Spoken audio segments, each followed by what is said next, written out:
मेरी मां नाराज हो जाए, मैं मनाने जाऊंगा, मुंह उधर करके बैठ जाएगी, मिन्नतें करवाएगी, पैर पकड़वाएगी, खुशामदें करवाएगी, फिर माफ कर।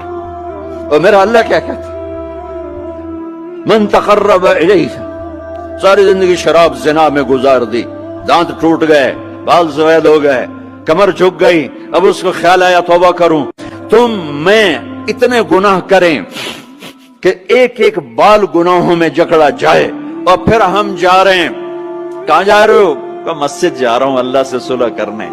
तो वो कहेगा ये मुंह और मसूर की दाल, इस उम्र में तेरी तौबा, और मेरे अल्लाह की खबर क्या आई है? मेरे अल्लाह की खबर क्या आई है? मन तकर्रब इलैया तलक्कैतुहु मिन बईद, जो मुझे मनाने आता है मैं पहले खड़ा होकर उसका इस्तकबाल करता हूं। आजा।